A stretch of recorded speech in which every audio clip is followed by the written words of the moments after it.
Bonjour Anne. Bonjour. Vous n'êtes pas très réveillés ce matin là. Bonjour. Oui. On commence une magnifique Moodle Moot et Mahara UI, tous ensemble pendant 3 jours. Voilà le plan de ma communication de ce matin. Une petite introduction générale. On va parler un petit peu du portfolio. J'expliquerai pourquoi on parlera un peu du portfolio en règle générale. Je vous expliquerai ce que c'est Mahara aussi. Parler de la communauté Mahara et de vous faire un petit peu un compte-rendu de ce qui s'y est fait de neuf depuis la version de 2017, la 17.04. On laissera un peu de temps, je pense, pour les questions. À la fin, si on n'a pas le temps, il y a de toute façon 3 jours dans lesquels vous pouvez m'aborder pour poser toutes les questions que vous désirez sur le portfolio et sur Mahara, autour d'un café ou d'une petite bière. Alors, donc je m'appelle Dominique Alain-Jean, je m'occupe de la communauté francophone de Mahara depuis un certain temps, depuis 10 ans, depuis que en fait, nous avions commencé avec Nicolas Martignoni à travailler ensemble sur la traduction de Mahara, au tout début, un truc qui s'appelait encore version 0.90 quelque chose. Et ensuite, par la suite, Nicolas avait décidé de se focaliser plutôt sur Moodle, et il m'a laissé les rênes de cette traduction et de cette plateforme de portfolio électronique. À côté de ça, j'ai une vie. Je suis enseignant, un beau métier d'enseignant au niveau secondaire et tertiaire, en Suisse et ailleurs. Je me suis aussi occupé de la formation des enseignants en utilisant le portfolio électronique notamment, et je continue à faire la formation dans le domaine médical, puisque c'est une de mes premières professions, la médecine. Et il y a 10 ans, plus de 10 ans, une quinzaine d'années, j'avais commencé à m'intéresser au e-learning par erreur ou par un événement qui s'était produit en Suisse où on avait de l'argent tout d'un coup qui est arrivé du gouvernement et il fallait qu'on fasse des recherches dans le e-learning alors qu'on ne connaissait même pas la terminologie du mot. Donc on a appris sur le tas et au bout d'un certain temps, j'avais décidé de faire une formation académique pour savoir un petit peu ce que c'était le e-learning après avoir fait 10 ans de bidouillage. Et j'ai terminé cette formation cette année avec un doctorat sur les portfolios électroniques. Donc un doctorat à 53 ans, c'est assez rigolo. Voilà, Nicolas vous a montré, Martignoni vous a montré d'où il vient, moi je vous montre aussi où je viens. C'est un petit peu plus au sud que chez Nicolas, aussi en Suisse, sur le bord du lac de Genève, ou le lac Léman. C'est beau en hiver et c'est beau en été aussi. Donc patrimoine mondial de l'UNESCO, ce que ne connaît pas Fribourg, sauf erreur. En tout cas, voilà. Et patrimoine mondial de l'UNESCO aussi, une fête qui a lieu tous les 25 ans, qui est la fête des vignerons. Vous êtes cordialement invités du 18 juillet au 11 août si vous n'avez rien à faire ou si vous voulez quitter les endroits pluvieux de la région normande pour venir un peu en Suisse. J'aimerais vous parler du portfolio électronique parce que nous sommes ici en session plénière pour Moodle, vous êtes tous venus pour Moodle, et peut-être que la plupart d'entre vous, ou certains, ne savent pas ce que c'est un portfolio, à quoi ça peut bien servir, pourquoi faut-il perdre du temps à faire un portfolio électronique, etc. etc. Donc je vous explique rapidement ce que c'est un portfolio électronique. En fait, le portfolio, qu'il soit électronique ou réalisé à l'ancienne, permet d'expliquer le cheminement qu'aurait suivi un apprenant à l'acquisition de compétences. Donc d'abord, le portfolio électronique permet de collecter un certain nombre de preuves de formation pour documenter le chemin parcouru par l'enseignant, donc par l'apprenant.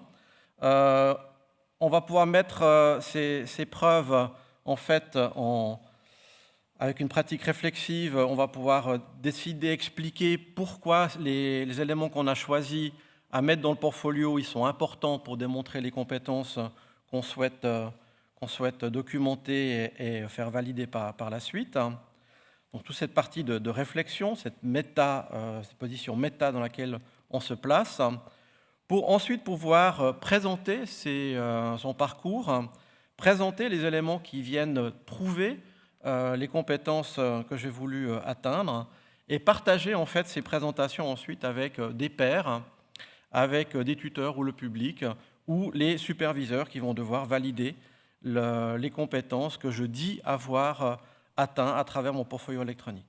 Donc le portfolio a une notion très importante de travail collaboratif, de travail à l'intérieur d'un groupe.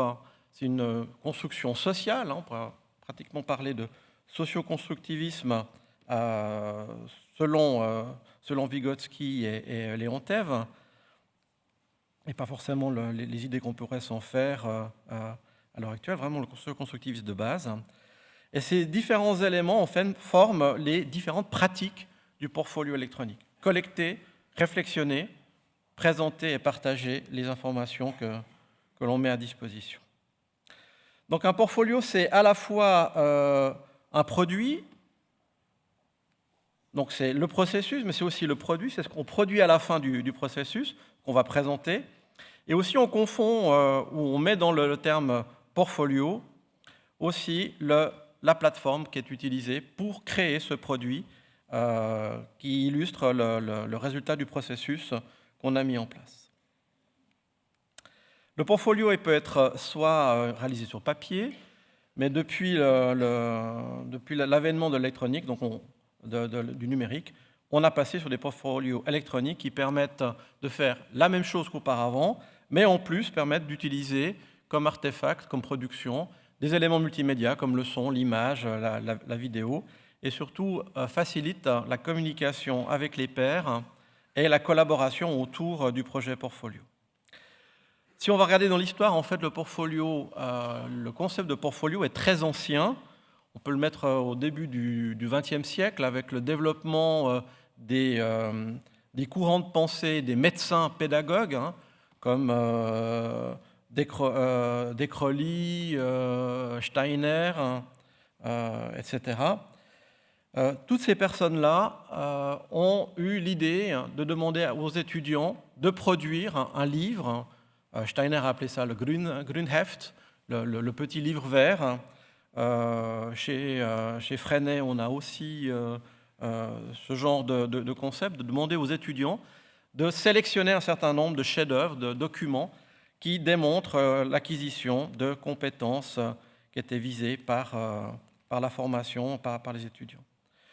Il y a un grand moment où le portfolio se développe réellement, c'est après la guerre, la Deuxième Guerre mondiale, où les gens qui rentraient du front ont essayé de démontrer les compétences acquises dans le domaine militaire pour pouvoir les transformer en compétences civiles, et aussi aux femmes qui ont pris la place des hommes dans les entreprises, qui ont fait ça sans formation initiale, qu'on désirait faire valider les compétences par des validations d'acquis d'expérience.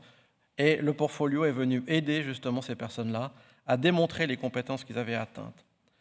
Nouveau développement sous Reagan avec une société en déliquescence aux États-Unis, surtout au niveau de l'éducation, avec un rapport qui décrit le crash du système éducatif américain dans les années 80, un Nation at Risk.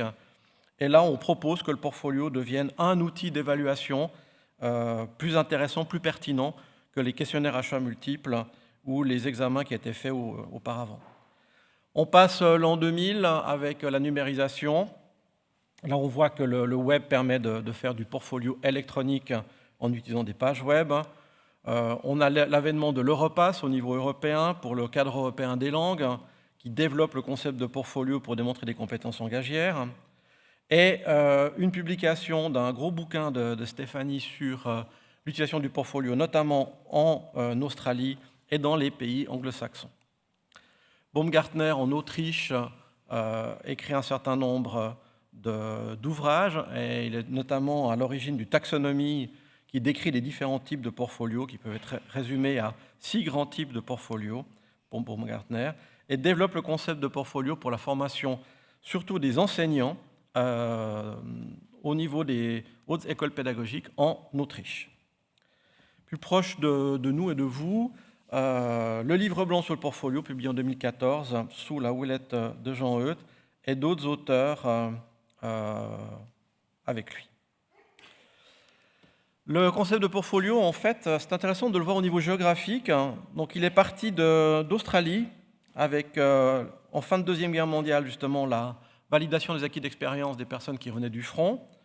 Même chose se passe aux États-Unis.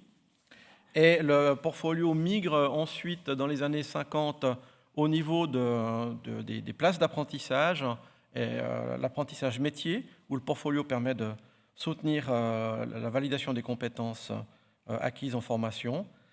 Après, une petite migration qui se fait sur le Canada, où le portfolio va être utilisé au niveau de l'éducation primaire et secondaire. Et depuis le Canada, il va y avoir une migration dans les années 70-80 sur la Finlande, le Royaume-Uni, et de la Finlande, une descente sur l'Allemagne, l'Autriche, la Suisse, et du Royaume-Uni et du Canada sur la France notamment. Si vous voulez aller plus loin dans les détails sur cette histoire et sur comment fonctionne un portfolio, je vous donne ici 2 documents, un en anglais qui peut vous intéresser, et une référence d'un livre qui va paraître en 2019 aux presses universitaires du Québec. C'est Pratique, innovation à l'ère du numérique en formation en distance. Il y a 2 chapitres qui t'intéressent là-dedans. Chapitre 2, chapitre 3. Alors, le travail que j'ai eu la chance, le plaisir d'effectuer pour ma thèse m'a permis d'aller à la rencontre de la communauté du portfolio, puisque le thème de ma recherche portait sur le transfert des compétences portfolio de la formation initiale sur le lieu de travail. Donc le travail sur la formation continue, l'enseignement, la formation tout au long de la vie. Et j'ai rencontré un certain nombre de personnes qui m'a permis de découvrir ou de consolider l'idée que la communauté portfolio existe et est solide, et le Mahara s'intègre comme un des leaders des outils portfolio à disposition sur ce marché ou ce trend du portfolio électronique. Alors, j'ai eu l'occasion de rencontrer un certain nombre de personnes. J'ai réalisé une quarantaine d'interviews un peu partout dans le monde, en Australie, en Nouvelle-Zélande, en Angleterre, au Royaume-Uni, au Canada, en Autriche, en France, en Suisse et en Allemagne. Donc je suis intéressé surtout aux enseignants, aux superviseurs, c'est-à-dire aux gens qui vont suivre les enseignants une fois qu'ils sont en situation de carrière professionnelle, et aux formateurs qui ont formé les enseignants durant leur séjour dans un séminaire pédagogique ou dans une autre école pédagogique. Et ce qui m'intéressait, c'était d'entendre en fait le discours de ces utilisateurs, qu'est-ce qu'ils avaient retiré de l'expérience portfolio, et surtout est-ce qu'ils continuaient à travailler avec le portfolio dans leur pratique professionnelle. En fait, 100% de ceux qui avaient été des apprenants m'ont dit qu'ils n'utilisaient plus le portfolio dans leur vie professionnelle. Chouette, hein, on peut s'arrêter là. Le portfolio, ça ne sert pas à grand-chose, en tout cas pas comme outil de transition entre le monde de la formation et le monde professionnel. Si on étudie un petit peu ce qui s'est passé pendant leur formation, on se rend compte qu'il y a des facteurs qui sont assez intéressants ici dans le discours des étudiants. Et dès qu'on va vérifier ces informations-là aussi auprès des formateurs sur comment ils ont introduit le portfolio dans leur cursus, dans le syllabus. On se rend compte que le temps de formation qui a été consacré au portfolio par les formateurs aux étudiants, en moyenne, c'est moins de 4 heures. Pas grand-chose. 80% n'ont jamais reçu d'évaluation continue sur le e-portfolio. Le témoignage d'une personne en Nouvelle-Zélande m'avait dit qu'elle avait passé 2 ans à construire son portfolio sans avoir eu de validation, de discussion, de travail collaboratif avec les pairs ou avec les formateurs pendant 2 ans. Et lors de son examen final, il a fallu simplement qu'elle montre une page de son portfolio sur un rétroprojecteur pendant 2-3 minutes pour expliquer ce qu'elle avait fait, et on a cessé de parler du portfolio. Donc beaucoup de travail, en fait, pour peu de valorisation de ce travail par les enseignants, par les formateurs. Alors, je vous disais que le portfolio, c'est quelque chose qui se construit ensemble, avec les pairs, avec le public ou avec les formateurs. 90% des personnes, 90% des personnes interrogées disent qu'ils n'ont jamais travaillé en groupe. Ils travaillent dans leur coin et produisent leur portfolio pour le donner ensuite à l'évaluateur au niveau final. Et 75%, en fait, ils trouvent que Mahara, c'est beaucoup trop compliqué à utiliser. Alors, c'est intéressant, parce que c'est quelque chose qui revient régulièrement dès qu'on discute toujours avec les gens qui utilisent Mahara ou d'autres systèmes portfolio dans le monde. Faire du portfolio, c'est compliqué. Oui, parce qu'on a affaire en fait à un outil, et la plupart du temps, si on n'a que 4 heures de formation sur ce que c'est un portfolio et comment on doit engager dans la pratique portfolio, ce n'est pas au bout de 4 heures qu'on a les outils nécessaires pour engager avec une machinerie comme Mahara ou un autre portfolio et créer quelque chose.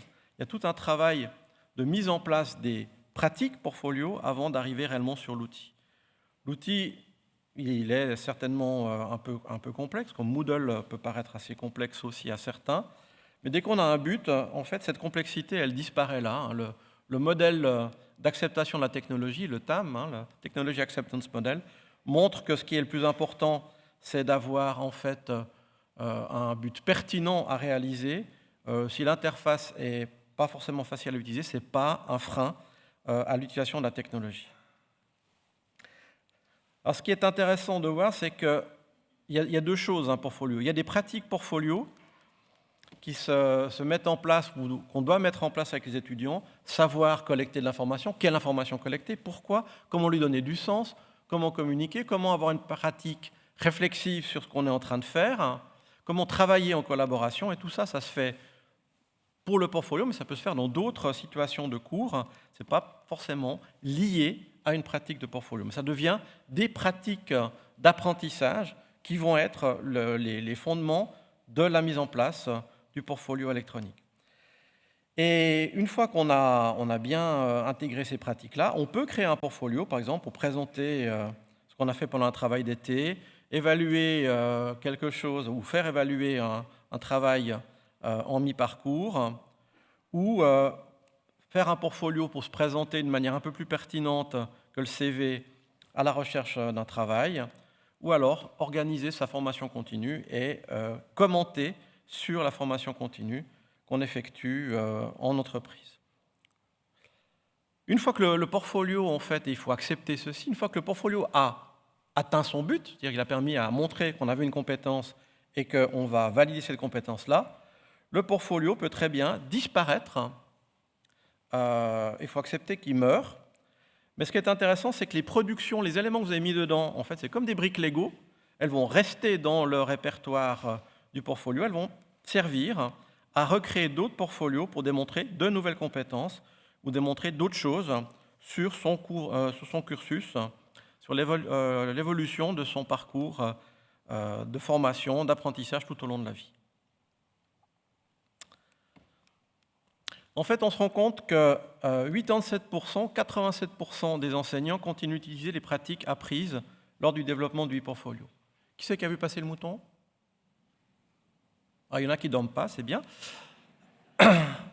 60% en fait des gens interrogés stockent de l'information sur les éléments d'apprentissage, des artefacts, des productions sur leur vie professionnelle. 70% seraient d'accord de continuer, ça c'est intéressant. C'est des enseignants à qui on parle ici, qui enseignent au niveau secondaire supérieur et secondaire inférieur. Ils seraient prêts à continuer de travailler avec le portfolio si on mettait en place, dans leur cadre de leur travail, des communautés de pratique, à définition de Wenger et Lev, notamment dans l'ouvrage de Wenger de 1988, sur cette idée de communauté de pratique. Si on met en place des communautés de pratique et qu'on leur donne le temps et les outils, ils seraient prêts à le faire et à continuer le portfolio électronique. Donc c'est intéressant parce qu'on va continuer les pratiques et pas forcément l'usage de l'outil. Et c'est les pratiques qui survivent, en fait, au passage du monde du formation jusqu'au monde professionnel. Et ça rejoint en fait une étude de Burke et Hutchins en 2008 qui démontrait en fait quels étaient les éléments qui impactaient le transfert ou non de compétences du monde de la formation au monde professionnel. Et on voit que l'environnement et la manière de formation, ça représente quand même un gros poids sur comme principal influenceur sur le transfert. Et vous voyez ici les formateurs, les superviseurs. Les superviseurs, donc ceux qui évaluent, c'est que 25% en fait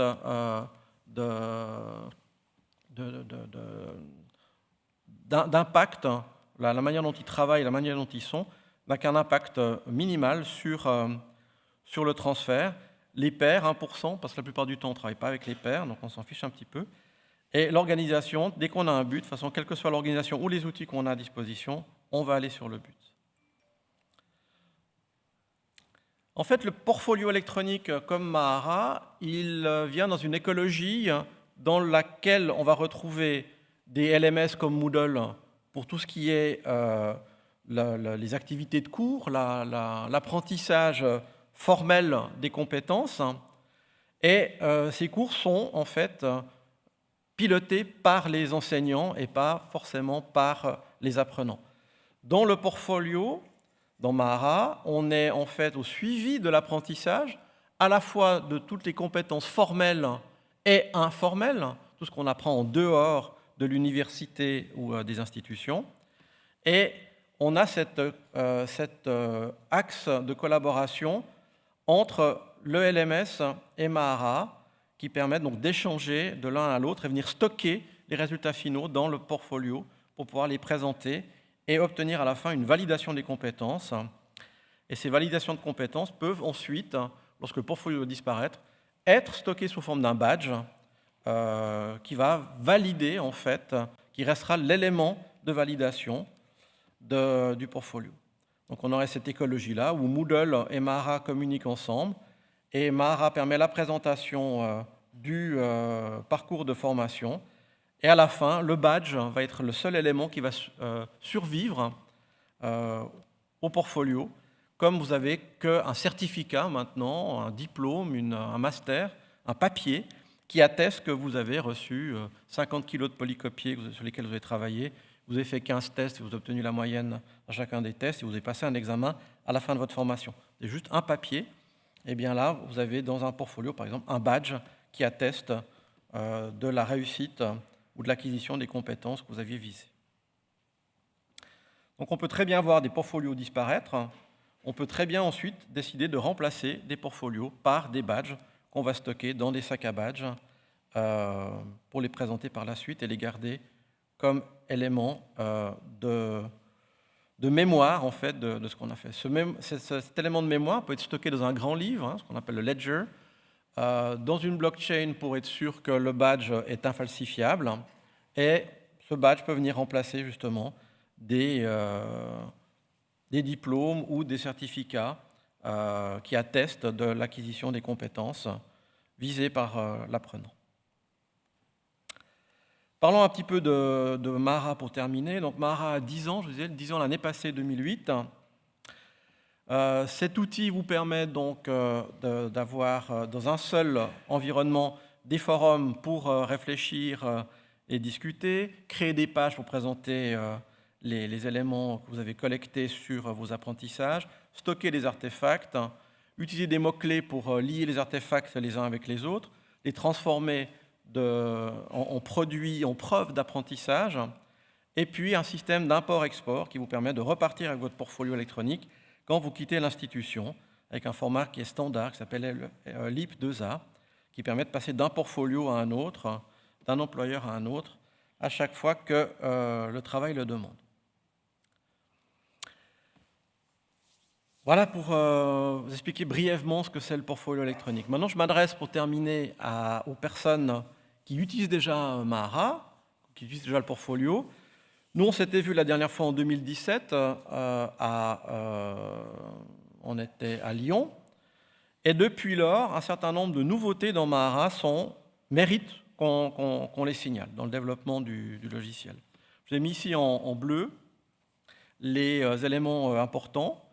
D'abord, une navigation qui a complètement changé depuis la version avant la 17.4, remodifiée encore en 18.4. Alors, les versions, jusqu'en 2014, les versions avancent comme d'habitude en informatique, 1.1, 1.2, 1.3 jusqu'à 1.10.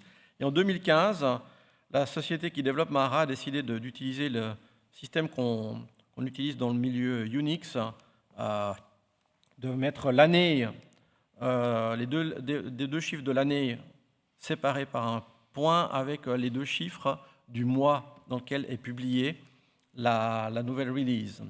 Donc 15.04, ça veut dire que c'était publié en 2015 au mois d'avril, et 15.10 aussi en 2015 au mois d'octobre. Vous voyez, chaque fois, Mahara fait une nouvelle version en avril et en octobre de chaque année. Donc là, on est en 19.04 à l'heure actuelle, et puis au mois d'octobre, on aura une 19.10 qui va arriver. Alors, qu'est-ce qui s'est passé en 17.04 ? Donc, une modification de la navigation. Je vous en parlerai dès qu'on passera sur le slide à 18.10, puisque là, je vous montrerai la navigation qui est bien plus simple que maintenant qu'auparavant. Ils ont combiné les collections de pages et les pages dans un seul endroit. Avant, il fallait passer dans 2 endroits différents pour voir quelle page était membre d'une collection. C'était un peu compliqué. Là, on a fédéré un peu les choses. Et surtout, un élément qui est important, c'est l'utilisation du LTI, ce protocole qui permet de se connecter à Moodle, par exemple, directement depuis un lien. Là, j'ai fait un lien dans Moodle. Là, on voit le lien ici pour accéder au portfolio. L'étudiant clique et automatiquement, il va se retrouver dans son Mahara. Et si l'utilisateur n'existe pas, il est créé automatiquement. Donc, on n'a plus besoin de gérer la création des utilisateurs dans Mahara. Directement avec le portfolio, le lien LTI, on se retrouve dans le portfolio lié à cet élève-là. Supprimer une page directement depuis celle-ci, ça semble trivial, mais avant, pour supprimer les pages, il fallait retourner dans le tableau de bord, sélectionner la page qu'on voulait supprimer, prendre le bouton supprimer pour l'enlever. Maintenant, directement sur la page, on peut lui demander de l'imprimer. Et aussi, ce qui est demandé depuis des années, c'était la possibilité d'avoir du texte riche au niveau des zones du CV. Un peu plus tard, une information, une features, une fonction importante dans la 17.10, donc en 2017, est apparue la possibilité de savoir qui, dans un groupe, n'a pas envoyé de page à évaluation. Vous avez 50 étudiants, vous deviez passer avant les 50 étudiants les uns après les autres pour savoir si vous avez remis un portfolio à évaluer ou pas. Maintenant, vous pouvez directement demander, dis-moi tous les étudiants qui n'ont pas envoyé le portfolio à évaluation à la date d'aujourd'hui. Donc ça, c'est important. En 2018, au mois d'avril, on voit l'apparition du RGPD et un système de gestion de mots de passe un peu plus performant et surtout la possibilité de copier des portfolios au format LEAP2A, c'est-à-dire de faire des templates, par exemple, de les exporter dans ce format-là et les réimporter dans un autre Moodle pour passer un fichier type, une page type, d'une instance Mahara à une autre. Aussi, quelque chose de très important qu'on demandait, c'est le lien vers une autre page Mahara directement dans l'éditeur. Vous êtes dans un éditeur, par exemple dans le blog, ici, dans le forum, vous sélectionnez un texte, vous choisissez de faire un lien, et dans la liste de liens, ici, vous avez toutes les pages de votre portfolio, et vous pouvez directement lier une page dans un texte que vous mettez dans une rubrique texte ou dans un forum. Ça, c'était particulièrement utile. Ensuite, le LTI a évolué en 18.10. Maintenant, on peut envoyer directement les portfolios à évaluation par le LTI. On n'a plus besoin de Mnet pour faire ça. Et aussi, un élément intéressant, c'est l'historique des pages. Alors, juste pour vous montrer l'interface, elle est beaucoup plus simple pour ceux qui connaissent Mahara avant 17.4. Beaucoup plus claire, l'interface d'utilisation de Mahara, beaucoup plus logique dans l'organisation des éléments.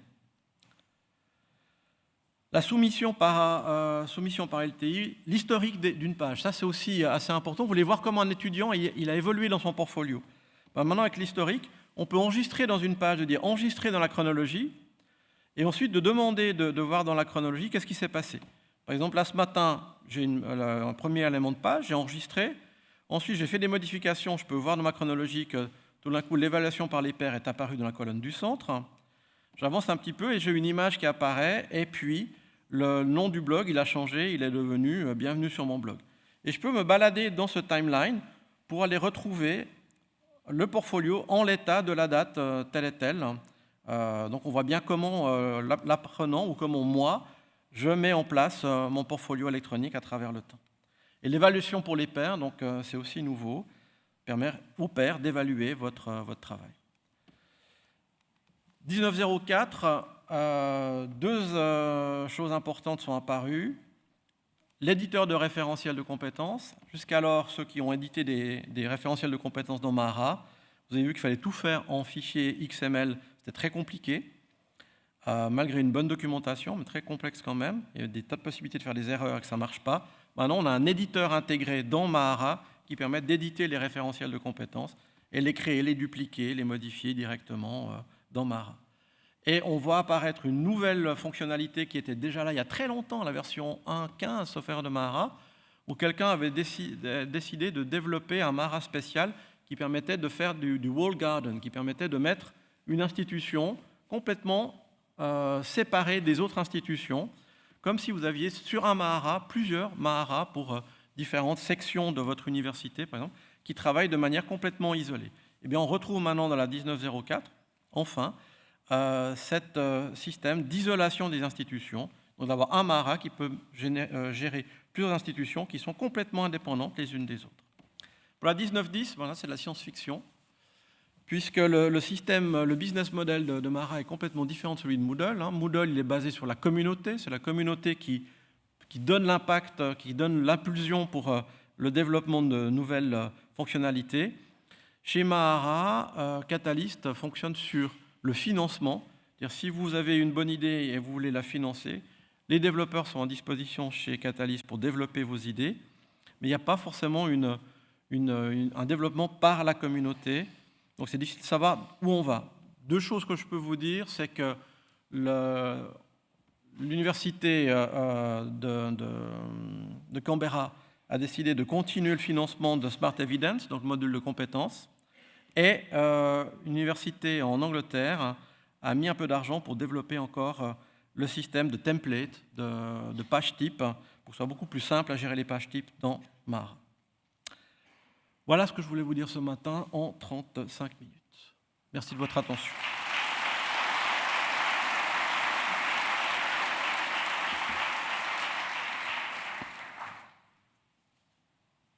Si vous avez des questions, en fait, vous n'avez qu'une question.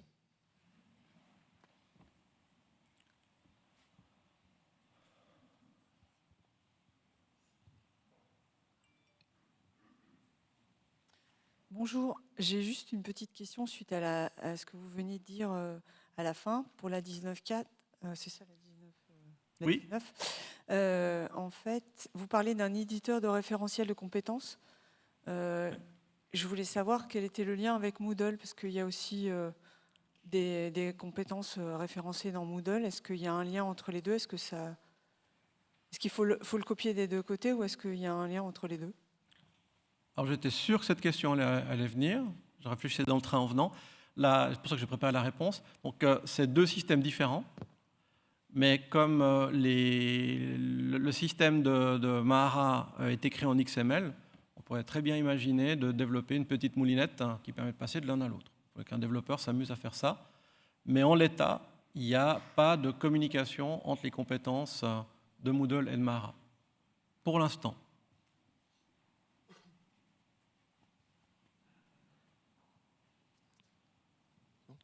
Oui, bonjour. Je ne suis pas un grand spécialiste de Mahara, mais je sais qu'on a un serveur, je suis là monsieur, à l'Université du Havre, et on m'a parlé d'un plugin Maoodle. Est-ce que vous pouvez nous en parler un petit peu? Alors le Maoodle, c'est un concept simplement de lier Moodle à Mahara. Donc on le faisait avant avec le protocole de Moodle qui s'appelle Mnet, Moodle Network. Maintenant avec le LTI, vous n'en avez plus besoin. Le LTI vous permet directement d'aller chercher, de cliquer sur un lien dans Moodle pour vous retrouver dans votre Mahara. Et au niveau des devoirs dans Moodle, vous pouvez créer un devoir LTI Mahara et directement, depuis le lien, accéder à votre portfolio et le mettre dans un devoir. Donc il n'y a plus besoin de toute la maniclette qui marchait une fois sur 4, enfin une fois sur 2, dans le Maoodle avec le Mnet. Maintenant, c'est beaucoup plus simple. Straightforward, comme on dit en Angleterre. Ça marche super bien. Demandez à Nicolas Torel, qui a pu tester ça il y a quelque temps. Du coup, ça veut dire que les devoirs Mahara qu'on utilisait comme ça ne va plus fonctionner, et la liaison Mnet ne fonctionnera plus Pour Il va l'instant, elle falloir qu'on change fonctionne. les choses. Je pose la question parce que pour des universités qui utilisaient les devoirs Mahara depuis très longtemps, on a des multitudes, notamment si on a développé les portfolios, etc. Ouais. Et ça va être un peu compliqué à gérer, quoi. Alors pour l'instant, ça fonctionne encore. Tant que la réponse de Catalyst, hein, tant que Moodle supporte Mnet, ça fonctionne. Le plugin, il fonctionne. Donc vous avez le choix de passer soit par LTI, soit par Mnet.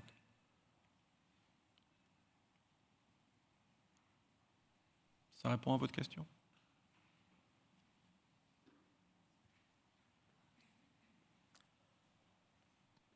Une dernière question. Du coup, merci pour votre présentation.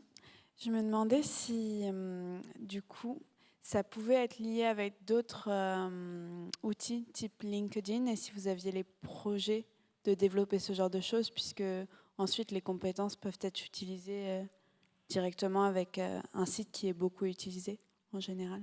Oui. Alors, je vais peut-être reformuler la question, parce que moi, je n'ai rien à faire avec Catalyst, hein, je ne travaille pas pour eux du tout. Donc, je ne sais pas s'il y a des projets de faire ce genre de choses. La réponse, quand même, que je peux donner, c'est que LinkedIn est un système complètement fermé, où il n'y a pas d'API qui permettent d'aller chercher de l'information ou de mettre l'information sans passer par LinkedIn lui-même. Donc, il n'y a pas de possibilité technique de lier LinkedIn avec un portfolio. Par contre, grâce au LTI, alors c'est clair que le LTI est un format universel, hein, développé par IMS. On leur doit aussi d'autres formats qu'on retrouve dans Moodle pour mettre du contenu externe, tel que SCORM. LTI permet de lier à une autre plateforme qui est LTI compatible. Donc ça ouvre Mahara à être utilisé sur d'autres outils que simplement Moodle ou Kaltura ou Blackboard. Donc c'est vraiment une ouverture pour le futur, ça c'est bien, ça c'est positif.